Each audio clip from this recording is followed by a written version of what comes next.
The rain came down in sheets that Thursday night, turning the city streets into rivers of neon reflections and desperation.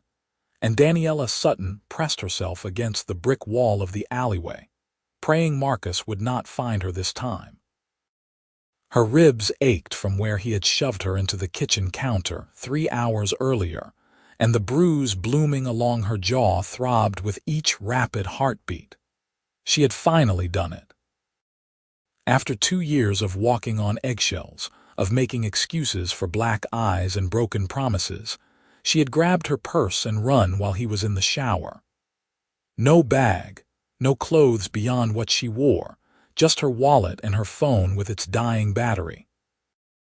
The alley smelled like garbage and wet cardboard, but it was dark and hidden, and that was all that mattered.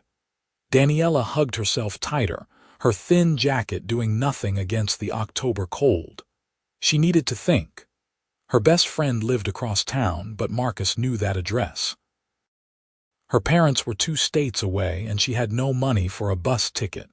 The women's shelter on 5th Street closed intake at 9, and it was already past 11. A sound at the mouth of the alley made her freeze. Heavy footsteps, quick and angry.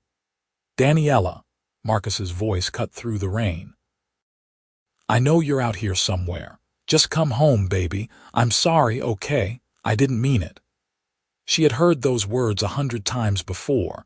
They meant nothing. Daniella pressed harder against the wall, barely breathing. The footsteps grew closer, and she could see his silhouette now, backlit by the street lamps.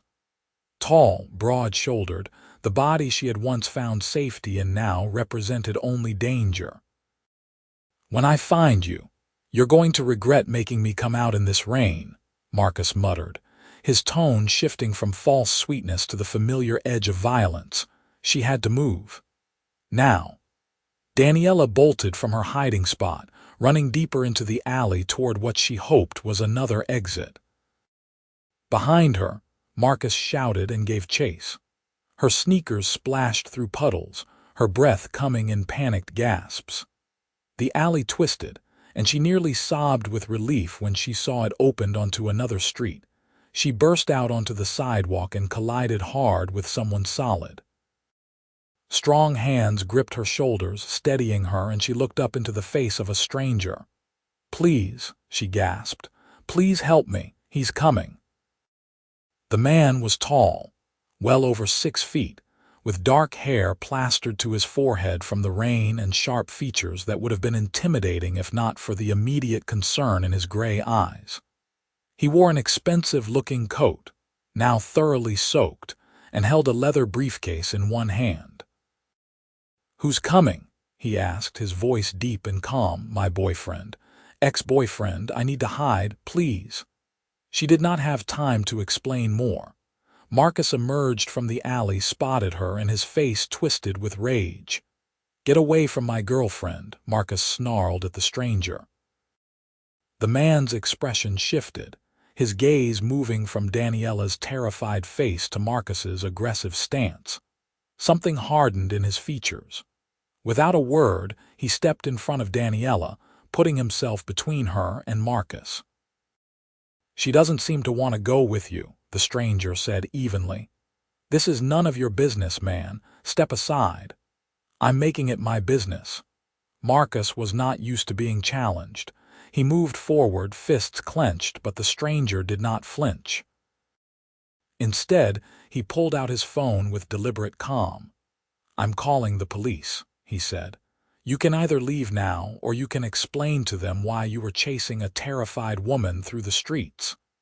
"You don't know what you're getting into," Marcus threatened. 911, what's your emergency?" A tinny voice came from the phone speaker. Marcus hesitated, his eyes darting between Daniella and the stranger. She could see the calculation in his face, weighing his options. Finally, he pointed at her. "This isn't over, Danny. You can't just leave. Everything you have is in my apartment." "Let it stay there," she said, finding her voice despite her shaking. Marcus stared at her for a long moment, then turned and stalked away into the rain. But Daniella knew him well enough to know this was not truly the end. He would cool down, then come looking for her again. He always did. "Yes, hello," the stranger was saying into his phone. "I need to report a harassment incident." He rattled off the street intersection, gave a brief description of what had happened, and Marcus's direction of travel. When he hung up, he turned to Daniella with an assessing look that was not unkind. "Are you hurt?" he asked. "I'll be okay," she said automatically, then winced as she shifted and her ribs protested. His eyes narrowed. "You need medical attention." "I need somewhere safe to stay," she corrected. "The shelter is closed for intake, and he knows where my friend lives."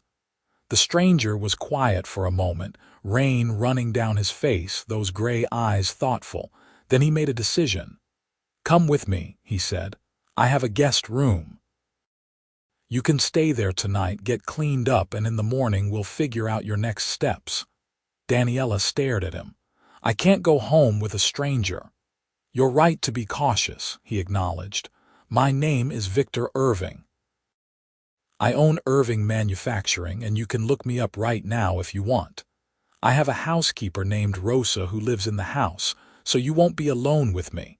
I'm offering you a safe place for the night, nothing more." She pulled out her phone with trembling hands. The battery was at 4%, but she had enough time to type his name into the search engine. The results populated immediately. Victor Irving, CEO of Irving Manufacturing, a company that produced high-end automotive parts.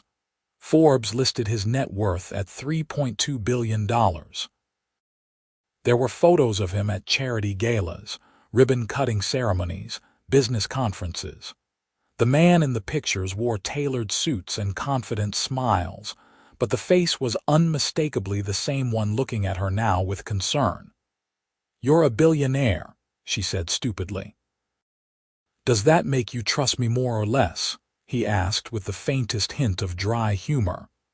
"I don't know," she admitted, "but I don't have anywhere else to go." "Then let's get out of this rain." His car was parked a block away, a sleek black vehicle that probably cost more than she had made in the past 5 years. He opened the passenger door for her, and she slid into leather seats that were heated and incredibly soft. The interior smelled like expensive cologne and new car smell. Victor got in the driver's seat and started the engine without comment. He did not press her with questions, did not demand explanations. He simply drove, and Daniella found herself relaxing incrementally in the warmth and quiet. They left the downtown area and headed into the suburbs, then further out where the houses grew larger and more spread apart. Finally, Victor turned onto a private drive flanked by tall trees. At the end sat a house that Daniella could only describe as a mansion. It was modern and sprawling, all glass and clean lines, lit from within like a beacon. "This is where you live?" she asked. "It's too much space for one person," he said. "But it's home." He parked in the garage and led her through a side door into a mudroom, then into the main house. The interior was just as impressive as the exterior, all open concept with high ceilings and minimalist decor. But it felt lived in rather than sterile. There were books on the coffee table, a laptop open on the kitchen island, a coffee mug sitting beside it. "Rosa's already gone to bed," Victor said, checking his watch. It was nearly midnight. "I'll show you to the guest room." He led her up a floating staircase to the second floor and down a hallway to a bedroom that was larger than the entire apartment she had shared with Marcus. It had its own bathroom, a king-sized bed with white linens and windows that overlooked the dark gardens. "There are toiletries in the bathroom, and I'll find you something to sleep in," Victor said. "Are you hungry?" Daniella realized she had not eaten since lunch, and even then it had only been a granola bar grabbed between her shifts at the diner where she worked. "Yes," she admitted. "I'll make you something. Come down when you're ready." He left, closing the door quietly behind him. Daniella stood in the middle of the room, dripping on the hardwood floor, and tried to process everything that had happened in the last hour. She had run from Marcus. A billionaire had saved her. She was now standing in a mansion, safe and warm. She peeled off her wet clothes and stepped into the bathroom. The shower was all glass and chrome, with multiple shower heads and controls that looked like they belonged in a spaceship. It took her a minute to figure out how to turn it on, but when she did, hot water cascaded over her, and she nearly cried with relief. She washed away the rain and the fear and the grime of the alley. Her ribs were purple with bruising, and her jaw was tender, but nothing was broken.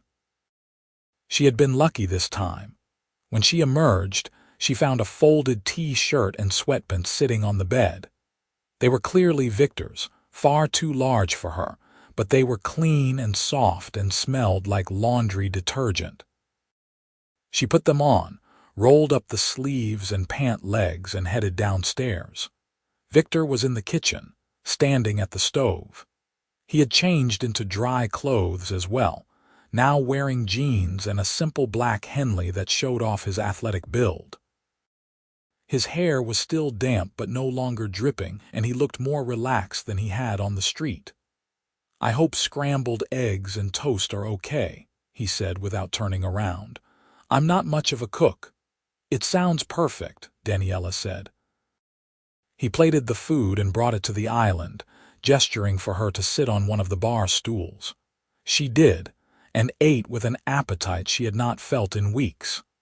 Marcus had controlled their food, their money, everything. She had learned to eat small portions, to never ask for more. Victor made himself a plate as well and sat across from her. For a few minutes they ate in comfortable silence. "You can stay as long as you need," he said finally. "I mean that." "You don't even know me," Daniella said. "Why are you helping me?" He was quiet for a moment, choosing his words carefully.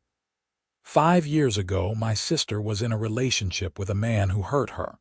She hid it well, but I saw the signs. The flinching, the excuses, the way she slowly stopped being herself. I tried to help, but she was not ready to leave him yet. One night he beat her so badly she ended up in the hospital. Daniella set down her fork, her appetite fading.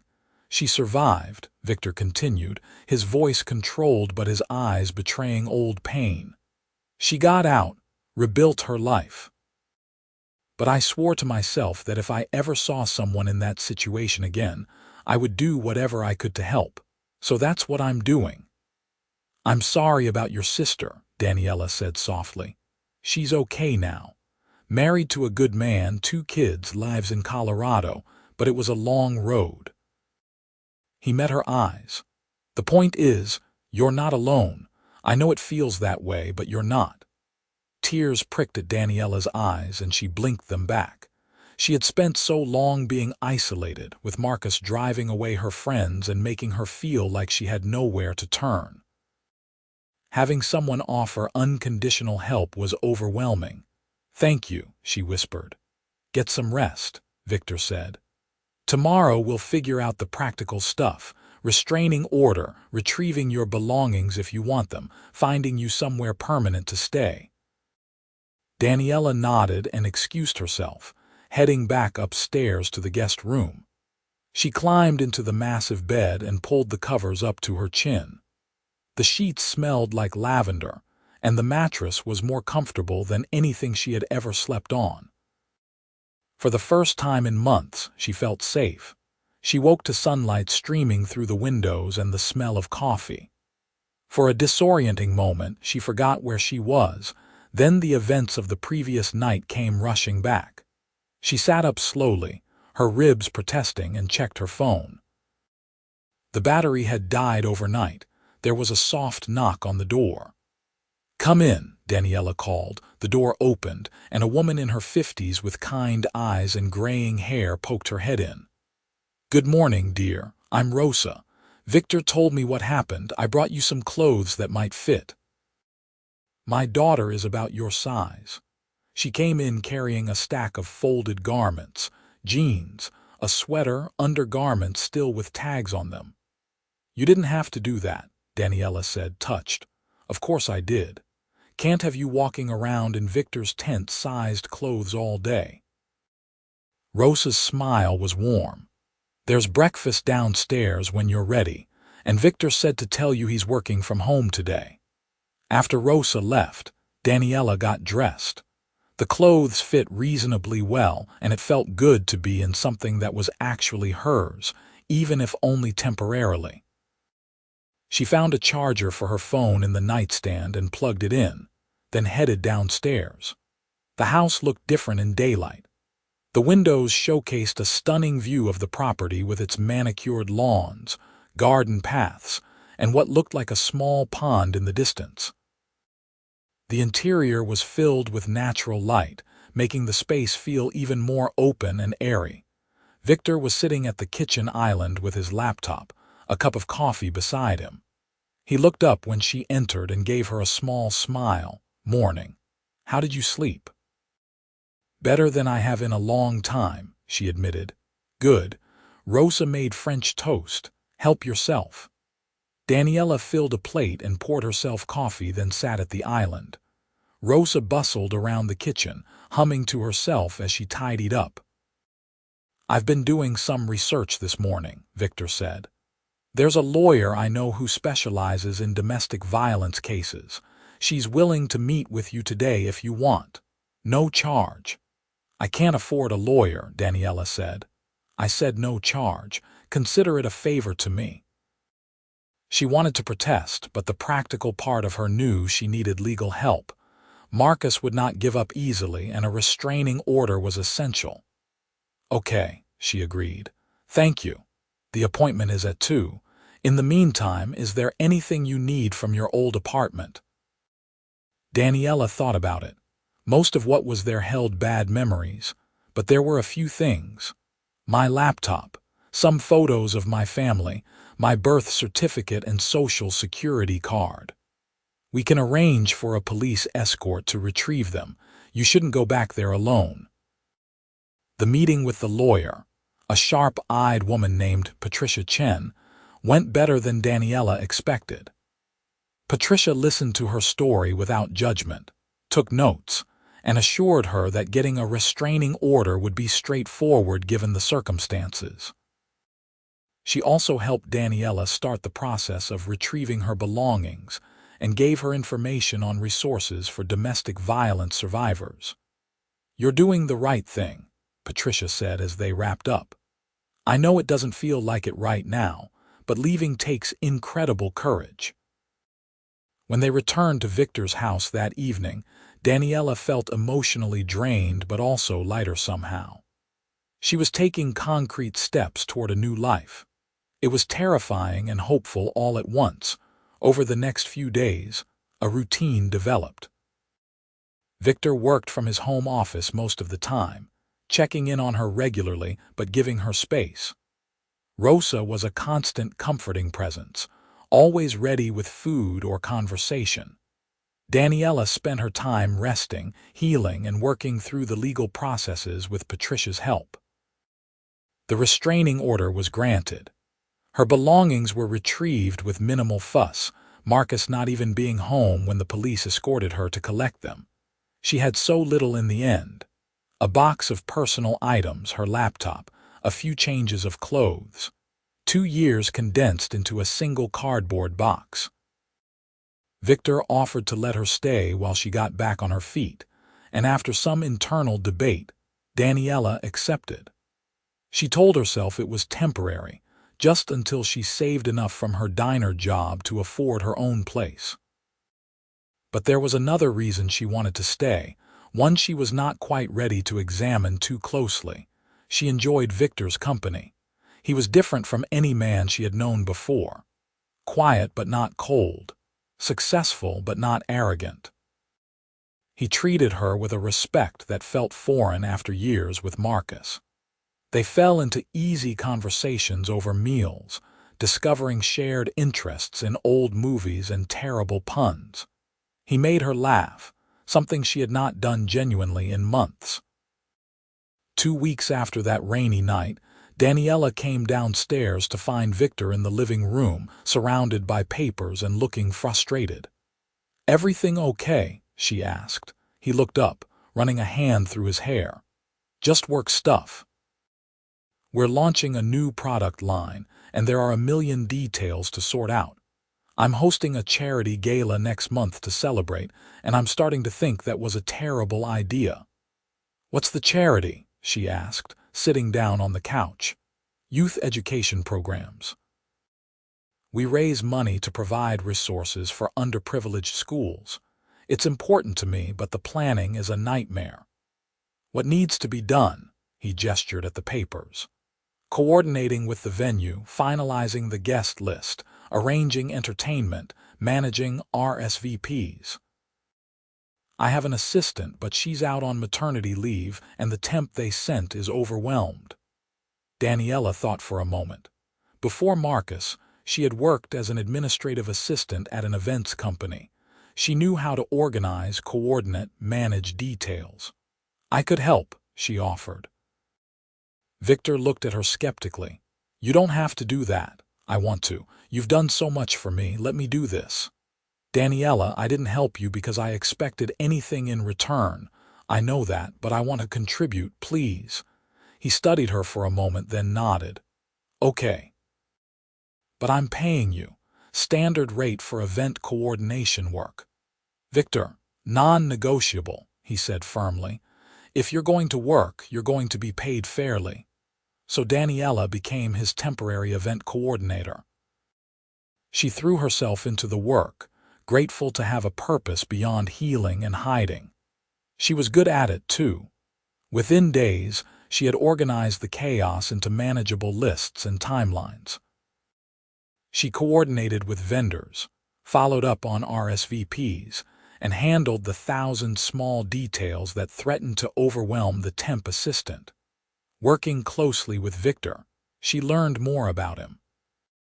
He was driven and detail-oriented, but he also cared deeply about his employees and the communities his company served. He asked for her opinion on decisions and actually listened to her input.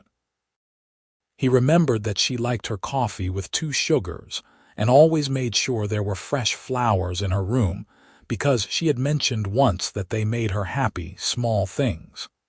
Kind things. The kinds of things Marcus had never thought to do. One evening, 3 weeks after she had moved in, they were working late on finalizing the gala seating chart. It was raining again, a soft patter against the windows, and they had moved their work to the living room where a fire crackled in the fireplace. I think we finally have it, Victor said, leaning back against the couch cushions with satisfaction. Everyone important is placed strategically, no feuding board members at the same table, and the donors get good views of the stage. It's going to be a great event, Daniella said. She had poured weeks into making sure everything was perfect, and she was genuinely proud of the work. It's going to be great because of you, Victor said. I mean it, Daniella. You've been incredible. She felt warmth spread through her chest at the compliment. It's been nice to feel useful again. You're more than useful. You're talented. Their eyes met, and something shifted in the air between them. The comfortable friendship they had developed suddenly felt charged with something more. Daniella's heart rate picked up and she saw Victor's expression change, becoming more intent. Daniella, he started, then seemed to think better of it. It's late. We should probably call it a night. She nodded, disappointed and relieved all at once. There were feelings developing here, she could not deny it anymore. But was it real, or was it just gratitude? Was it too soon? She had only been out of her relationship with Marcus for less than a month. She was still healing. But when she lay in bed that night, it was Victor's face she saw when she closed her eyes. Victor's kindness, his quiet strength, the way he looked at her like she mattered. She was falling for him.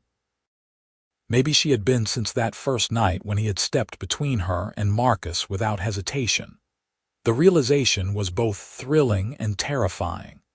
The next morning, she found Rosa in the kitchen, and the older woman took one look at her and smiled knowingly. You've got that look, Rosa said. What look? The look of a woman who's realized she's got feelings. For a certain billionaire who lives in this house, perhaps. Daniella felt her cheeks heat. Is it that obvious? Only to someone who's known Victor for 10 years and has seen the way he looks at you when you're not paying attention. Rosa patted her hand. He's a good man, dear. The best. But he's also cautious. His last relationship ended badly and he's been alone by choice since then. I don't know if I'm ready, Daniella admitted. Everything with Marcus is still so fresh. Only you can know when you're ready, Rosa said gently. But don't let fear hold you back from something good just because something bad happened in the past. That's letting Marcus win. The word stayed with Daniella throughout the day. Rosa was right. She could not let her past dictate her future. But she also needed to be smart about this, to make sure what she felt was real and not just a trauma response. The gala was now 2 weeks away, and the preparations reached a fever pitch. Daniella coordinated deliveries, managed last-minute changes, and somehow kept everything on track. Victor watched her work with obvious admiration, and their connection continued to deepen. One afternoon, she was on the phone with the florist, dealing with a crisis involving Rose's availability when Victor came into the kitchen looking pale. She wrapped up the call quickly. "What's wrong?" "Marcus is here," Victor said. "At the gate. He's demanding to see you." Daniella's blood ran cold. "How did he find me?" "I don't know, but you don't have to see him. I can call the police right now." She wanted to hide, to run, to pretend this was not happening, but she was tired of being afraid. "I have a restraining order. He's violating it just by being here." "Call the police." Victor nodded and pulled out his phone. While he made the call, Daniella pulled up the security camera feed on her phone, something Victor had shown her how to do shortly after she moved in. She could see Marcus at the gate, pacing back and forth, looking agitated. "They're on their way," Victor said. "Eat 5 minutes." Those 5 minutes felt like an eternity. Marcus started shouting at the intercom, yelling threats and apologies in equal measure. Daniella watched with Victor beside her, his presence solid and reassuring. When the police arrived, Marcus tried to run but was caught quickly. They arrested him for violating the restraining order, and Patricia later informed Daniella that he would face charges. He was going to jail for at least 30 days, maybe more depending on how the case went. It was over. Really, truly over. That night, Daniella and Victor sat on the back patio looking out at the gardens under the stars. She felt wrung out but also free in a way she had not felt in years. "Thank you," she said, "for everything. For saving me that night, for giving me a place to stay, for helping me get my life back." "You saved yourself," Victor said. "You're the one who had the courage to run. I just provided a safe landing. You provided more than that." She turned to look at him, this man who had become so important to her. "Victor, I need to tell you something." He met her gaze, and she saw her own feelings reflected there, hope and hesitation and something that looked like longing. "I have feelings for you," she said, the words tumbling out in a rush. "Real feelings, not just gratitude. I know it might be too soon, and I know I'm still healing, but I needed you to know. You've been so kind and patient and wonderful, and somewhere along the way I started falling for you." Victor was quiet for a long moment, his expression unreadable. Then he reached over and took her hand, his thumb brushing over her knuckles. "I have feelings for you too," he said softly. "I have for weeks now. But I didn't want to say anything because I didn't want to pressure you or take advantage of your situation. You've been through so much, and you deserve time to heal and figure out what you want." "I want you," Daniella said, surprised by her own certainty. "I know it's fast, and I know I should probably wait longer, but I also know what I feel. You make me feel safe and valued and seen. You make me laugh. You make me want to be brave." Victor lifted her hand to his lips and pressed a gentle kiss to her palm. "Then we'll take this slow, at your pace. No pressure, no expectations, just us figuring this out together." "I can live with that," she said, smiling through the tears that had started to fall. He reached over and gently wiped away her tears, then pulled her close. She tucked herself against his side, her head on his shoulder, and felt a peace she had not known was possible. This was what safety felt like. This was what love was supposed to be. They took it slow, just as Victor had promised. Their first kiss happened a week later, under the big oak tree in the garden. It was sweet and careful and perfect. They went on actual dates, even though they lived in the same house. Victor took her to nice restaurants and outdoor concerts. They went to museums and movies, and once to a ridiculous mini golf course where Daniella beat him soundly. "You hustled me," Victor accused with mock outrage.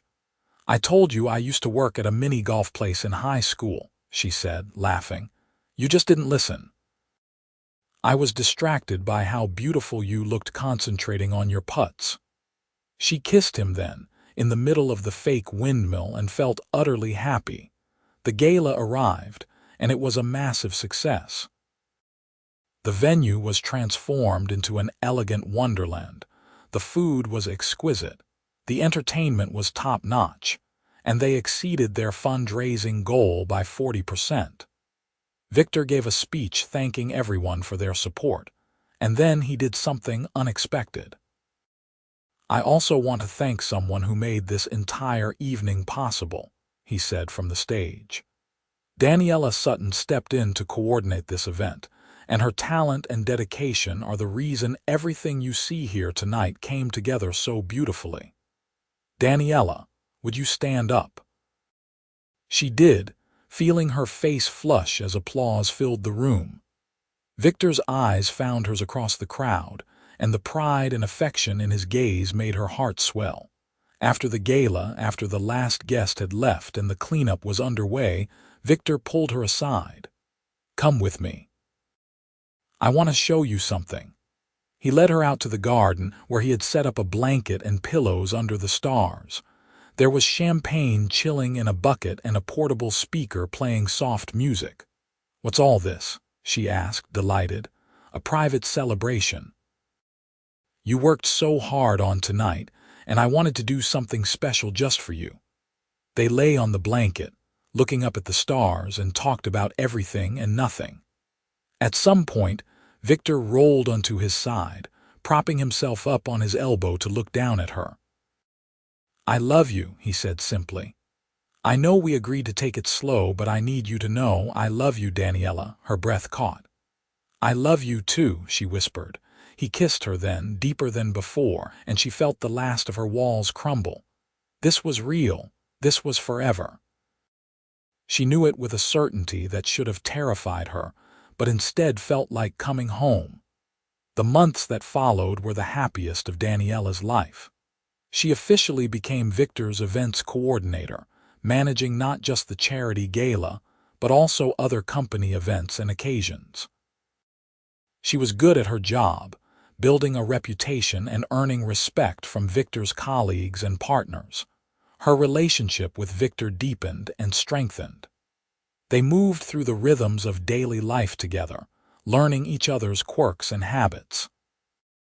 She discovered he was terrible at remembering to put the milk back in the refrigerator, and that he sang off-key in the shower.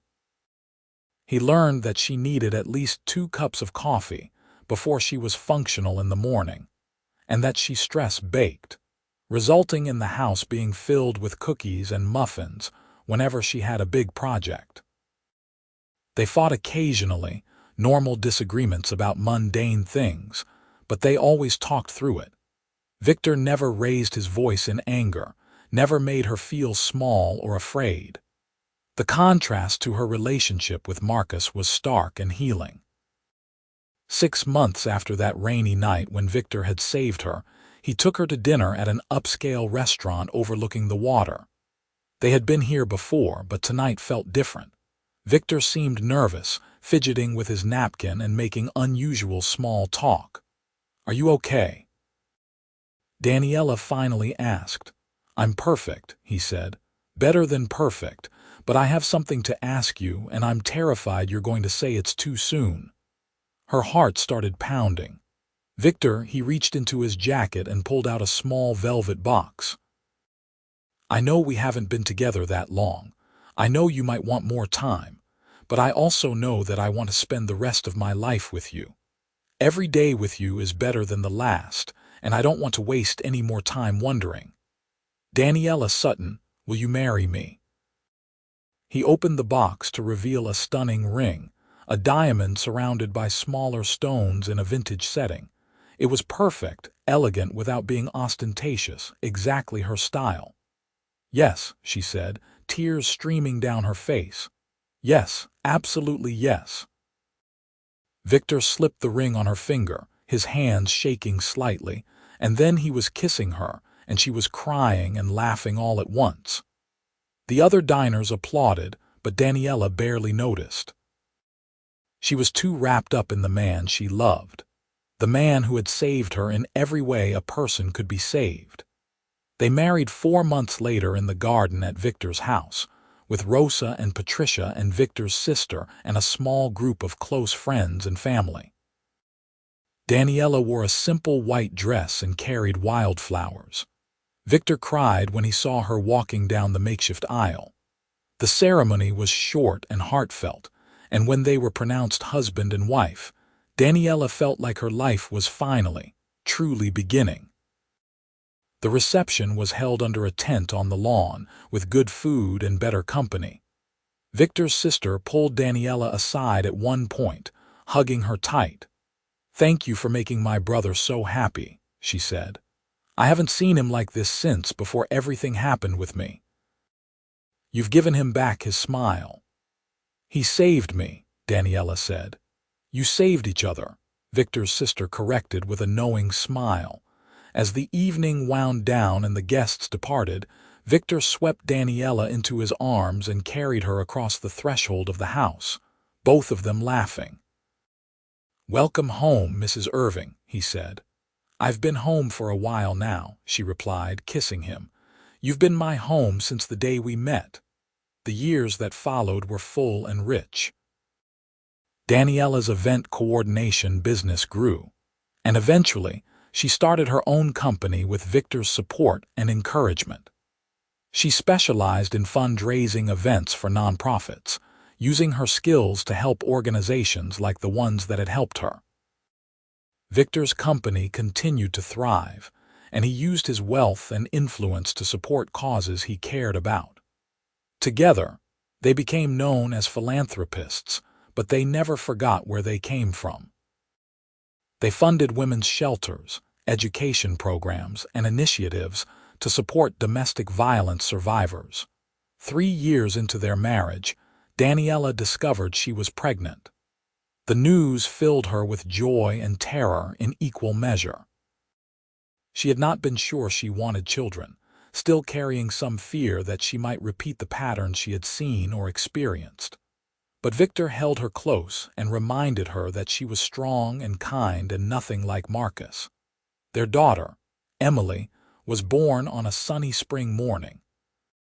She had Victor's gray eyes and Daniella's smile, and she was absolutely perfect. Holding her for the first time, Daniella cried, overwhelmed by the love she felt and the realization of how far she had come. 2 years later, their son Alexander joined the family, a boisterous baby who grew into a happy toddler.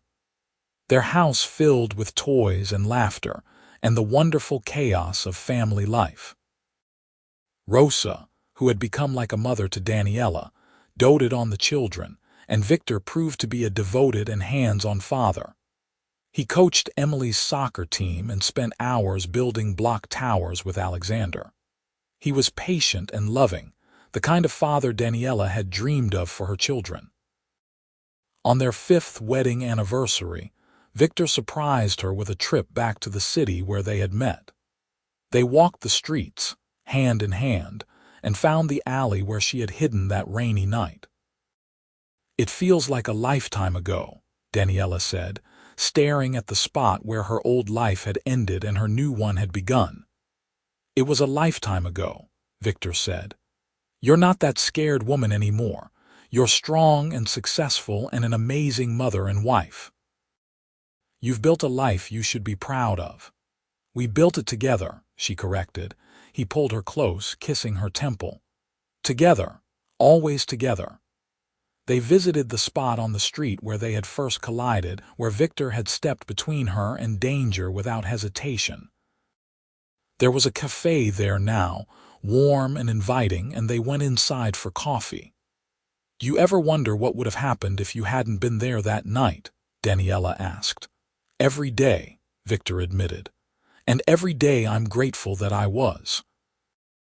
"You're the best thing that ever happened to me, Daniella. You changed my life just as much as I changed yours." She took his hand across the table. "I was running from abuse, terrified and alone, and then there you were, my savior. I never imagined you would save my heart too." "You saved mine right back," he said softly. "I was going through the motions before you, work, obligations, but no real joy. You brought light back into my world." They sat in that cafe, talking about their life and their children and their dreams for the future. Outside, the city bustled by, full of people living their own stories. Somewhere out there, Daniella knew, someone else was struggling the way she once had. Someone else was scared and hurt and wondering if things would ever get better. She made a mental note to increase funding to the women's shelter on 5th Street, to make sure they could extend their intake hours. Small steps, maybe, but important ones. When they returned home, Emily and Alexander ran to greet them, full of stories about their time with Rosa. Victor scooped up Alexander while Emily attached herself to Daniella's leg, both talking over each other in their excitement. That night, after the kids were in bed, Daniella and Victor sat on their back patio, the same spot where she had first confessed her feelings years ago. The garden had grown more lush over the years, and fairy lights twinkled in the trees. "Happy?" Victor asked, pulling her close. "Happier than I ever imagined possible," she said honestly. She thought about the woman she had been that rainy night, desperate and afraid, and the woman she was now. Strong, loved, purposeful. The journey between those two versions of herself had been painful and difficult, but it had also been worth it. Victor had not just rescued her from Marcus. He had shown her what real love looked like. Respect and partnership and kindness. He had given her space to heal and grow. He had believed in her when she struggled to believe in herself. And in return, she had given him her heart fully and completely, had built a life with him that was more beautiful than any fairy tale. "I love you," she said, the words as true now as they had been the first time she spoke them. "I love you too," Victor replied, kissing her softly. "Always and forever." The years continued to unfold, each one bringing new challenges and joys. They navigated the ups and downs of parenthood, celebrated business successes, and weathered setbacks. Emily grew into a bright and compassionate girl who wanted to be a lawyer like Patricia, whom she considered an honorary aunt. Alexander developed a passion for building things, spending hours in Victor's workshop learning about engineering and design. Daniella's business flourished, and she eventually wrote a book about her experiences, hoping to help other survivors of abuse. The book became a bestseller, and she found herself traveling to speak at conferences and events, sharing her story and offering hope to those still struggling. Victor supported her every step of the way, managing things at home when she traveled, attending her speaking engagements when his schedule allowed. He was her biggest cheerleader, proud of everything she accomplished. On their 10th anniversary, they renewed their vows in the same garden where they had married, surrounded by friends and family and their children. Emily was old enough to understand the significance, and she cried happy tears watching her parents declare their love again. "Are you going to be this mushy forever?" Alexander asked loudly during the ceremony, earning laughs from the crowd. "Forever and ever," Victor confirmed, winking at his son.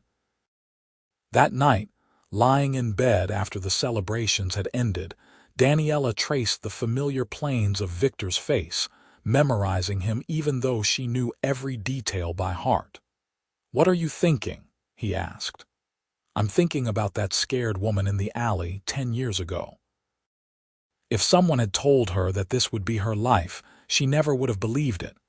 A loving husband, beautiful children, a career she's passionate about, real happiness. You deserved all of it," Victor said firmly. "You always did. You just needed the chance to claim it. You gave me that chance. We gave each other that chance." He pulled her closer. "I meant what I said on our wedding day. You saved me just as much as I saved you. Before you, I was just existing. You taught me how to really live." She kissed him, pouring 10 years of love and gratitude and joy into it. When they finally broke apart, both breathless, she rested her forehead against his. "Here's to the next 10 years," she said. "And the 10 after that, and the 10 after that," Victor added. "All the years, Daniella. I want all of them with you." "You have them," she promised. "Every single one." Outside, the night settled over the house and gardens, peaceful and still. Inside, a family slept, safe and loved and whole. Daniella drifted off in Victor's arms, thinking about how far she had come and how grateful she was for every step of the journey, even the painful ones, because those painful steps had led her here. To this man, this life, this love. She had been rescued from abuse by a billionaire, unaware that her savior would save her heart too. But he had done exactly that, and in the process, she had learned to save herself. That was the real miracle, not the mansion or the money or the fairy tale romance, as wonderful as those things were. The real miracle was discovering that she was strong enough to choose happiness, brave enough to accept love, and capable of building the life she wanted. She had started with nothing but fear and determination. She had ended with everything that mattered. As sleep claimed her, Daniella smiled, Victor's steady heartbeat under her ear, and knew with absolute certainty that this was exactly where she was meant to be. The scared woman from the alley was gone, replaced by someone who had learned that love did not have to hurt, that home could be a person, and that even the darkest nights could lead to the brightest mornings. Her story had begun with rain and fear, but it had transformed into sunshine and joy. And every day moving forward would be another page in the beautiful life she and Victor were writing together. A life built on trust and respect and genuine love. A life worth fighting for. A life that proved that sometimes when you are at your lowest, the universe sends you exactly what you need. And sometimes, what you need comes in the form of a stranger who stops to help, who sees your worth when you have forgotten it yourself, who offers not just rescue but redemption. Victor had been that stranger for her, and she had become his home, his heart, his happily ever after. Together, they had created something neither could have achieved alone. A love story that started in darkness and bloomed into brilliant, unstoppable light. The kind of love that heals, that transforms, that lasts, forever and always, just as they had promised.